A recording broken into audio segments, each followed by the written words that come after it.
Guys, here with Dirt Squad ATV, we're going to go over some shock differences, the build differences of, we got quite a few here. We got bi-axis shocks from my 98 Banshee. We've got some 450R shocks for the new Banshee build that I'm doing, and we've got Matt's. What do you have on your 250R?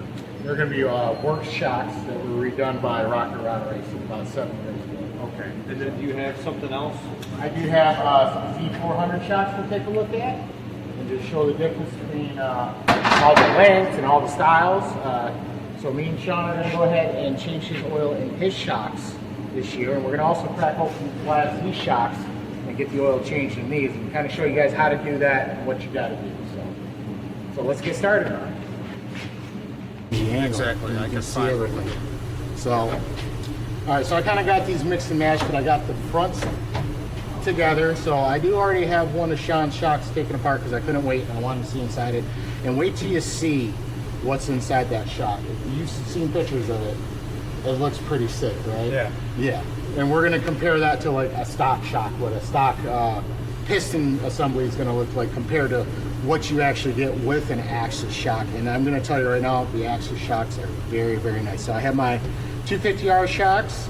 We can see that the Banshee, this is his Banshee axis shock. And you can see that even still, this is a stock length. So there must have been a lot of differences in the rear end setups of the Banshees and the 250Rs. They're definitely not the same style machine. No, they're so different, and that's because on the Banshee, the rear shock is forced to sit under the airbox because it runs 2 carbs and it runs 2 tunnels straight into the airbox. That makes sense. And Yamaha decided, let's just move everything down, and that's why we have, the Banshee has that ridiculous linkage hanging low too. Right, yeah, okay. And I don't think that... But I don't have bottoming out issues, right? At least not for my level of amateur riding. Maybe Walker Fowler might. Yeah, somebody else probably does, but not me. And it's been great since they've been on. Like last year, we were racing pretty hard, and I put these through a good beating. Yeah. And I'm going to tell you what, when I pulled that shock apart, I was amazed how clean that oil was. Really? Yeah. When we pull this one apart, it's going to blow your mind, dude. It's going to blow your mind. The axis shock. The axis shocks. Because that had such a long season on it. I know. Yeah. And a lot of riding, too. That saw all of MOXC, plus Kenda, plus almost all of D14. Rode hard. Rode hard. Plus whatever other fun riding. Like, these shocks saw a lot of hours this year. Which tells me that, you know, maybe with the longer bodies and everything, maybe they don't get as hot. Okay. So, for instance, here's my stock, so this is stock length for a 250R, and we could see how much, I mean, what is that, 2 inches, maybe? Close, yeah. Yeah. You got a measuring tape? Yeah, I do. It probably would be helpful for everybody to hear the actual eye-to-eye measurements. Yeah. Because I know those are constant questions online. While we're waiting for Matt, I'll fill you guys in on a little tech tip. Anti-seize is not soluble with grease and oil. It is insoluble. So don't put anti-seize anywhere near something that has a bearing. Anything at all. It's only good for putting on like studs, like wheel studs, things like that. Don't put it anywhere near a bearing. Don't put it inside your axle to keep it from locking up. Don't do any of that. Use grease. Be very, very selective on when you use anti-seize. It is basically an abrasive. It's like a braiding compound that you would use for lapping your valves. Good. I'm going to do it a mechanic way, which is half measure and half eyeball, you know? That's fine. I'm just going to give the numbers for reference. So, what, 18? eye to eye, 17 3/4. That's what I asked. I had DeRisi make these, and that's exactly what he gave me. So, 17 3/4 on the fronts. We'll do mine front and rear, and then we'll do yours. So eye to eye on the rear, looks like it's about 13 3/4, somewhere around there. Now let's do your fronts. Here.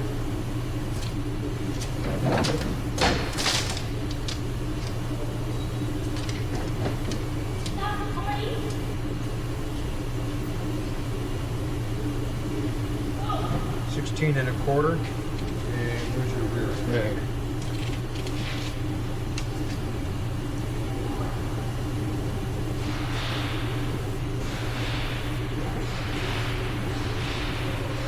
And 3/8. They're almost the same front and rear. That's crazy. Yeah. What do we got on these ones? Okay, now the 450R, I believe these are R models. They're the longest. I think there's differences between R, X, and old-fashioned first-gen carb model, which I have a set of those as well. So I believe these are R model shocks. They are. They're like 16 and something. They're very close to your length. These are 18.5. Yeah, so they're about an inch longer than these. That's the same as the that size. here. Yeah. Check these ones. Let's see what those are. These are Z400 fronts. These are nice shocks. Yeah, they are nice shocks. And you had DeRisi rebuild these as well. Rebuilt these. He valved them too? Yep, they're all valved up with Dakota. These are about 17 on the dot, eye to eye. Okay. Yeah, that's a good. So, and these were 17. Glad that you'll be able to walk everybody through that. So I'm gonna move these out of the way here. Where do you want this? I'll just throw it in there.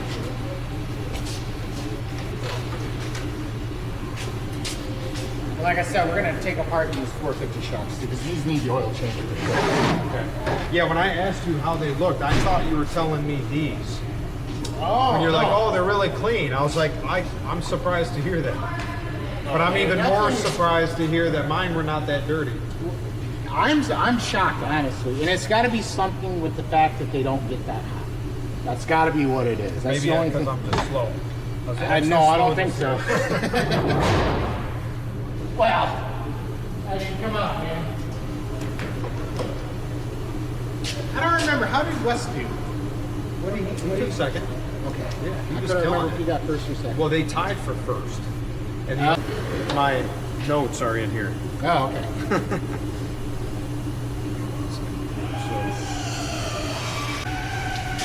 Yeah, just go in and count them. You want it out all the way? We need it out all the way. Bounce out, so. Okay, yeah, I went 20 out from where I started. How this works is there's a rod in here. Have you ever seen how these work? Yeah. Yep. Okay. Yep.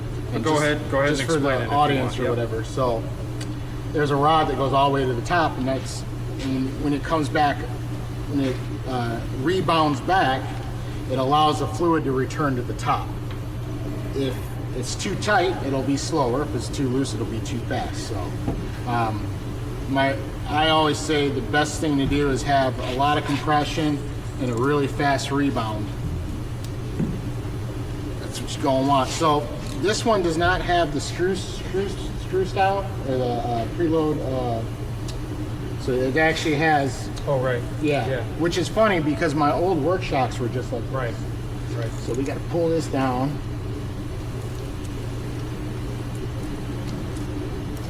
I'm gonna move this just all the way up.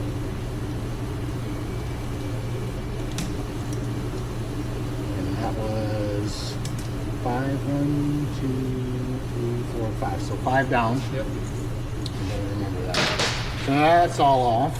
We're gonna take. It becomes really irritating. So now we can pull the collar off, and I got a whole new. What's really cool about this setup over here, I think, is, and maybe I should show with my my shocks. We can do that in a minute. So you have your main spring. We got our collar, and that's for the. So this collar, the thickness of it, sometimes they'll use like, I'm sure you've seen them. Yeah. They'll have like little spacers in them, and that's what determines when the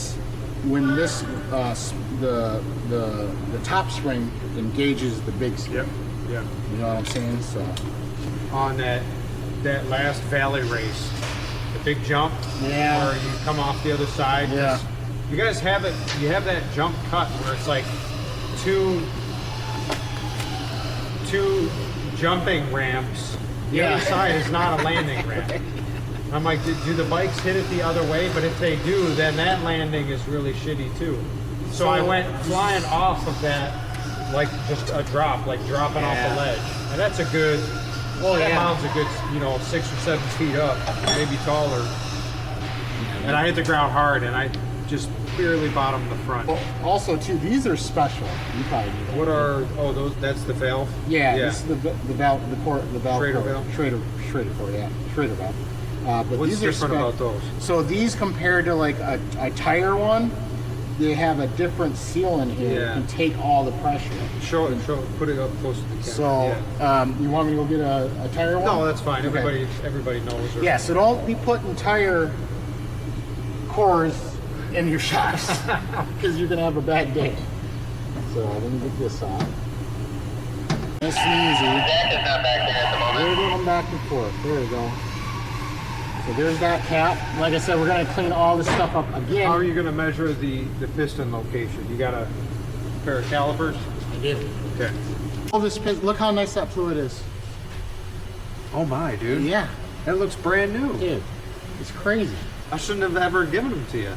I mean, it ain't gonna hurt. Sorry to ask you to do it, but No, that's I fine. would have thought after a whole season. I would have too, dude. Yeah. That's what's crazy about it. So when you pull these out, what we want to watch out for is that we don't rip the seals on the threads. So we're gonna go nice and easy. Oh, I guess that is the downside to having a thread versus the clip. Yeah, but you can see it pop right out. Okay.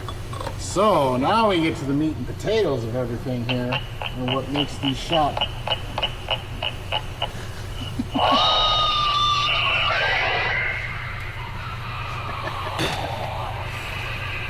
Look at those chambers.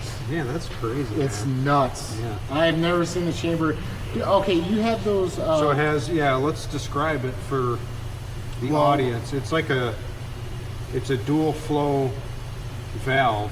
It's chamfer. Most of the time you see them come up in and out in one direction as if it wants to spiral, I right? think what we'll do next is take one of those apart. Yeah. And then okay, you ready?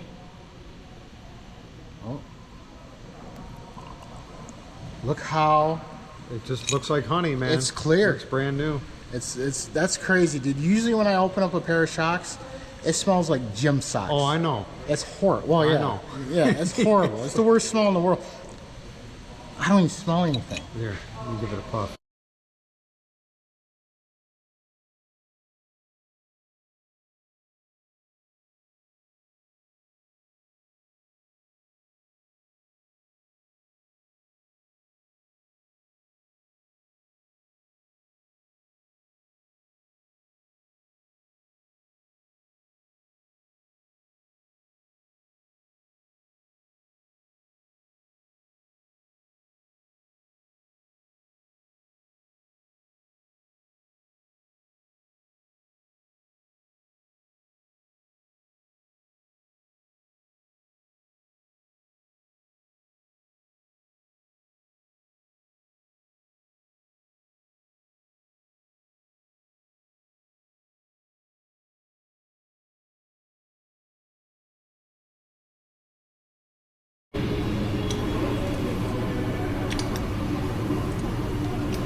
No, no.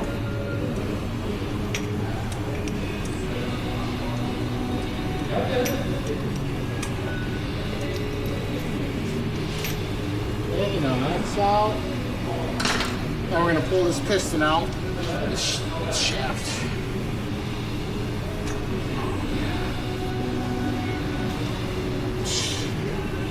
This is actually still pretty impressive. I'm gonna wait till he gets back.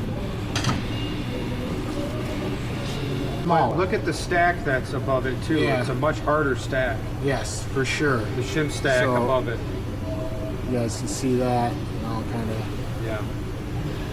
But yeah, look at the difference in the ports. Look at the axis, the way the ports are, and then look at this. These are just kind of like square cut ports. Yeah, and I think that square edge, the And it's- combination of the square edge and the it's a stiffer hard stack Yeah. is probably what's contributing to a more harsh And feel. if you see, the only beveling you have is right here, where this one, the beveling goes all the way around. Yeah. Yep. So that's what you're paying for, which isn't bad. No. But I'm wondering if the gold valves, because the gold valves had nice The ports gold on them. valves are like spiraled. They're like Yeah. almost like they're like a drilled transfer port where they have. Yeah, they almost, they're not like that Axis one where you have two converging. Right. It's angled, but it's not square like the R model one. Yeah. Like you can, I mean you can, I think that's the primary difference. Is the R model is a very square port. This is beveled, and so is the gold valve. Right. That's beveled as well, but it's just to one angle. It's like one half of this, Right. and they're larger ports. So they're They're one half of that, and they're larger.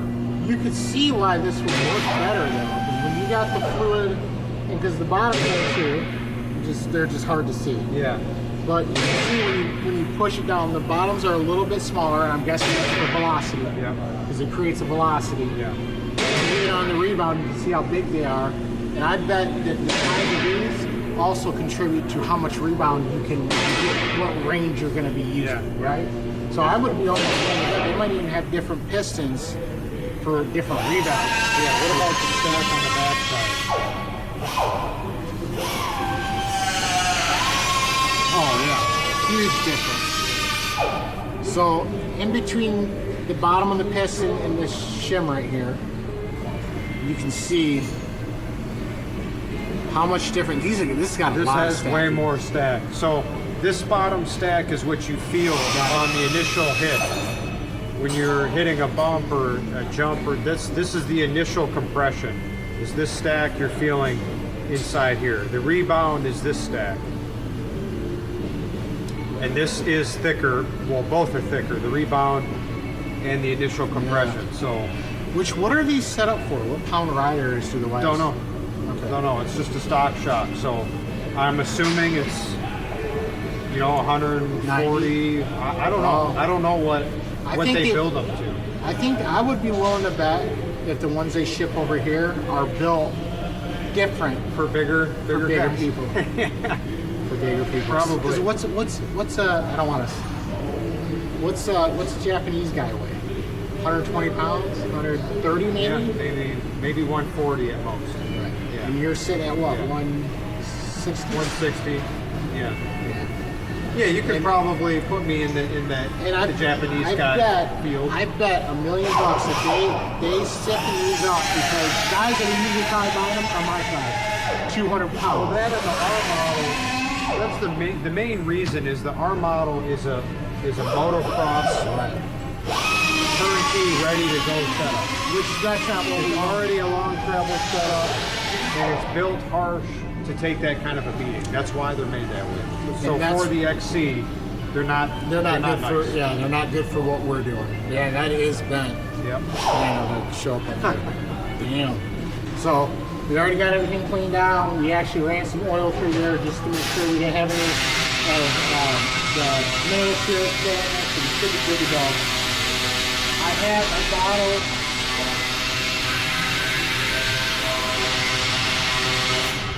This is what I got left from the last time. So I want to use this first. Let's get rid of this. So what weight are you using? So I put 5 weight and everything, and that's because that's what Rocky Brown told me. Because once he found out that I was going to be built servicing my shotgun, this is something anybody can do. It just takes time and patience, and the more you do, The better you get. the better you get. So we're going to go ahead and I want to get in here because I want it to come through the bottom first. I'm not going to put much in there. I'm going to put it until I start seeing it come out. And then you're gonna And then I'm going to start patting it down. pat it. Yep. And then now we want to get it like 3/4 of the way-ish.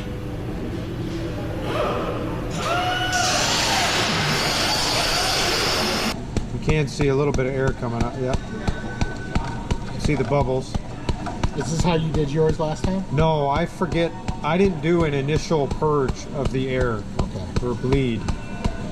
So the first, I think I filled it up like a third of. and I'm sure there's a protector. It's like you're doing this shit wrong.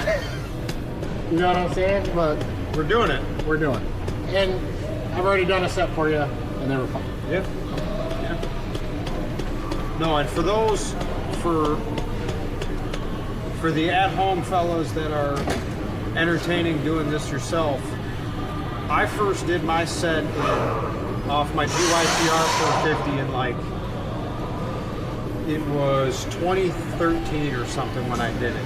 And I was riding for years prior to that, but I knew my shocks just felt like crap. Yeah. And after I did it myself, and I told you, I spent so much time making sure there was no air, it was a night and day difference Yeah. doing it. And all I told myself was, damn it, I wish I did it earlier. No matter what, once we add all the fluid to it, then the pressure, it should be relatively close to what it was when you first did it.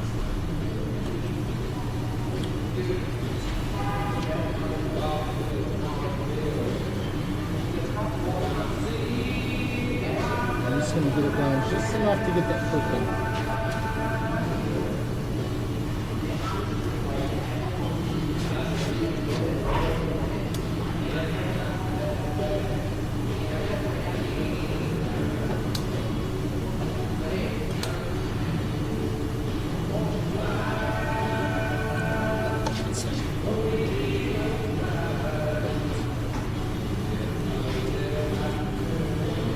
Unscrew this. We don't need this.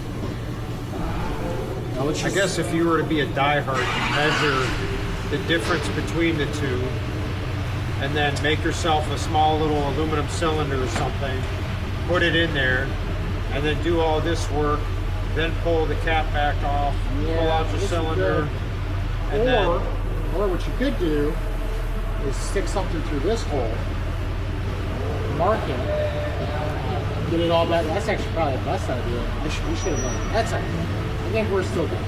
But yeah, maybe next time I'll do that. oh yeah, so you don't have the valve in here. The valve's so right not now in it's it. not holding pressure. It's not holding pressure. So that bottom should not have moved at all. It shouldn't, no, yeah. Okay, now you're gonna put the now valve I'm in. going to put the valve in, yeah. Because you don't want it moving around. Tire valve, right? Yeah, the tire valve.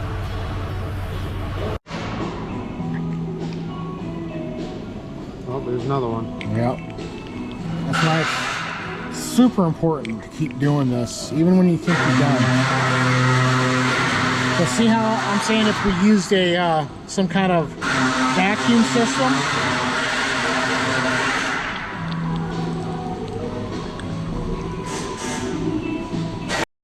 So yeah, we're gonna real slowly turn this, and you'll actually see the bubbles come out the side if there are any. Which usually they are. And there's sometimes, and I'm so paranoid, there's been times where I've taken the shock back apart, or taken the piston back out, just because I wasn't 100% sure and wasted a lot of fluid. So I'll like go down, let it sit for a second, see if I see anything else. As you can see, it's coming out. Yeah. Because we had that extra fluid in it. Yep. And I know the guys that do this for a living probably do not do it this way, but I found this. Here it. Oh. Yeah. That's 150. Now hold on.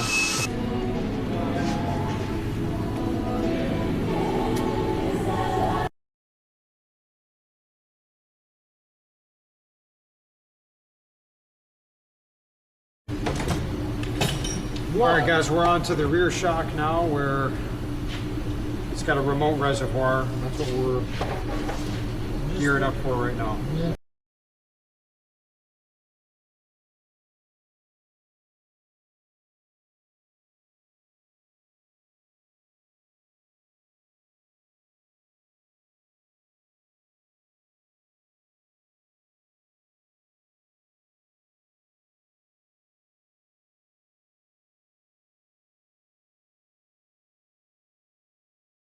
My bad. I should have cracked that loose for you. The pour. Little darker than the front. Yeah. You agree? Yeah. The fronts were like perfect, dude. Well, the front's doing twice as much work. Or the rear, I mean. Nice. Yeah.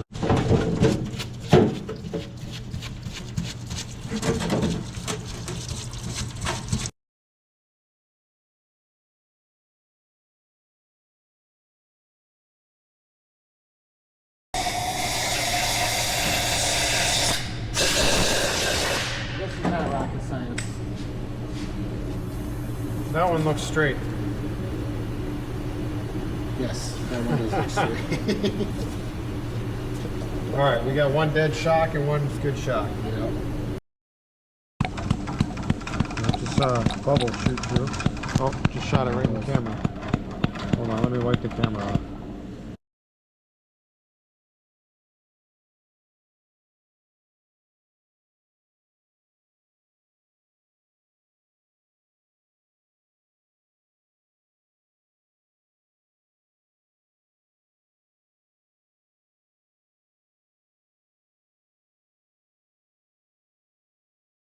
Here? Yep.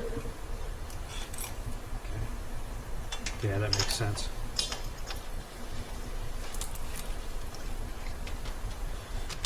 Okay. Easy peasy. Yeah. Easy when it's not loaded up with dirt.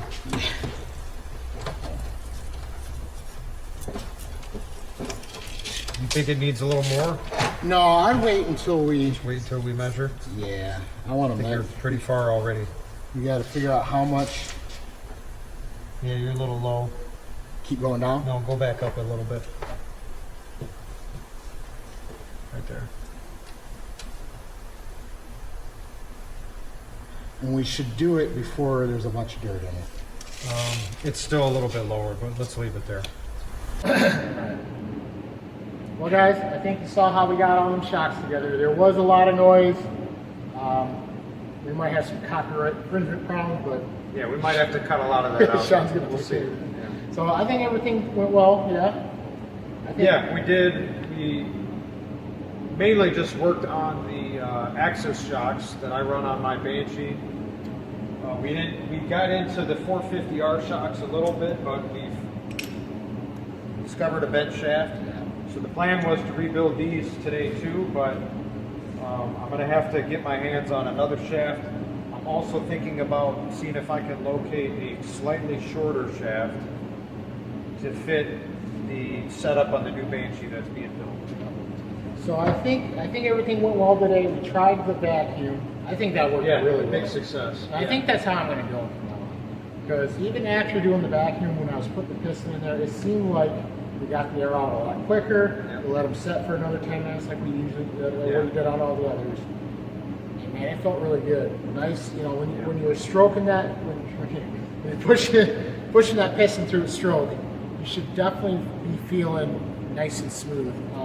Yeah, you could feel the air coming through it if there is air. And the second one of the front shocks, when we were letting it sit there for 10 minutes, I came over and checked on it, and there were air bubbles migrating to the top actively while it was just sitting there. So that was kind of cool to see. Yeah, it is cool to see. Yeah, because you know, if you just try to ride through its stroke and then put it together, and the only reason I know is because I've done it. You know, when I first started changing the oil on my shocks, it was a mess, but I finally figured it out. Yeah. You know, so hopefully you guys will try it yourself.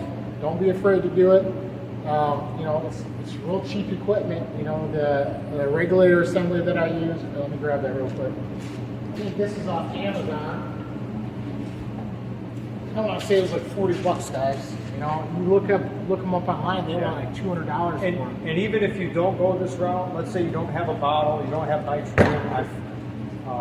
Tom Leslie was telling me I could get away with argon, which I could use. Yeah.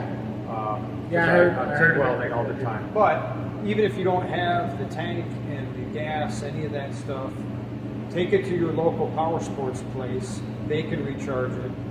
Typically, they charge around $10-15 per shot. Don't let them charge you any more than that. If they're telling you 20 or more, put up a fuss. Yeah.